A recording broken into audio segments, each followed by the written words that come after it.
Okay, so the last show of Fight in February is going to be a cracker. It's Sunday the 27th of February at the O2 Arena in London. Matchroom are bringing back the Sunday shows. I love the Sunday shows. Used to love going to the York Hall on a Sunday. And in this one, top of the bill, we got Lawrence Okolie, 29 years old, 17-0 with 14 KOs, making the second defence of his WBO world title against Michal Cieslak of Poland.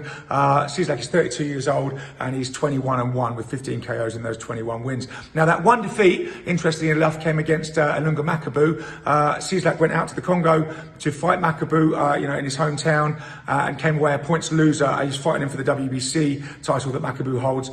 Came away a points loser in that fight, but that's his only defeat. A very tough guy, never been stopped, never been wobbled, never been bothered. So, going into this fight, with a lot of confidence. But, obviously Okolie is really the favourite here. I'm sorry, I beg your pardon. Okolie is really the favourite here. He's looked very impressive the last few times out. He's a huge guy for a cruiserweight, 6'5", 82.5 inch reach. Managed by Anthony Joshua, trained by Shane McGuigan. And he, is really looking at this fight and saying, well, I want to fight the leader in the division, which is Marius Bridis. And if I don't fight him, I'm going to move up to heavyweight, which with his frame he could easily do. So he's, in a way, I wouldn't say he's looking past this fight, because Okolie himself has said that he sees this as his toughest challenge to date, and I think he's definitely right. And the bookies have got this kind of nailed on for him a bit, and I don't think they're right in that, and I'll outline why.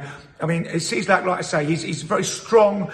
He hits hard. He's not that much shorter. He's 6'3", and his reach isn't that much shorter. It's 79 inches, but he's still going to be the man, trying to be. Whereas Okolie's going to try and keep him on the outside, and Cieslak will try and get on the inside and use his strength. Also, a very strong guy. Got a little bit of an insight here because one of the trainers here, Darius Scott, pro cruiserweight himself, is over in Poland at the moment sparring Cieslak. So we're getting a bit of feedback from that camp.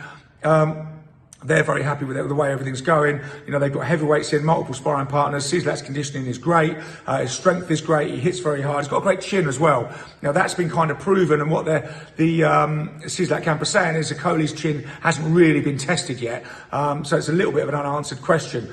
You could argue against that, but they may have a point. He hasn't been in as hard as fights, as Cieslak has Okolie. So we'll see what happens. I think it's going to be a hard night for Okolie. I must say that. But I think Cieslak is a bit of a dark horse coming into this fight. Like I say, interestingly enough, he's only fought once outside of Poland, and that was the trip to the Congo. So I think this, at least that was quite a proving ground. I'm sure it'll be a little bit more genteel in the O2 Arena. I know there were guys with guns in the crowd and all sorts of stuff, in the Congo. They run things a little bit differently over there. And, so he'll probably feel more at home in the O2. And also, obviously, there's going to be a big Polish contingent there as well, roaring him on. So I think, Cieslak, I'm saying a bit of a dark horse. If I'm going to make a prediction for this fight, though, I'm going to go for Okolie. He's got a great trainer in Shane McGuigan. He knows how to use his physical advantages very well. I see him coming through this on points. I don't see him stopping Cieslak. I see him coming through this on points after a hard fight. But I could also see, the possibility of a Cieslak stoppage in the later rounds if he manages to really wear Okolie down with body shots, with his strength, and keep strong himself and keep coming. So I think it's a very live fight. Really looking forward to this show. I think I might go up to this one. I'm not doing anything this Sunday. I love the Sunday shows. I think these guys are due in the ring about 9 o'clock at night on Sunday the 27th. So yeah, a real cracker, I think, to round out what we've had as a brilliant month. It's been great for British boxing, and it's great to see, it's such a flurry of activity in the last weekend. And the last thing we're going to see is another British world champion in Okolie defending his title. So really looking forward to it. Can't wait for it. Thank you.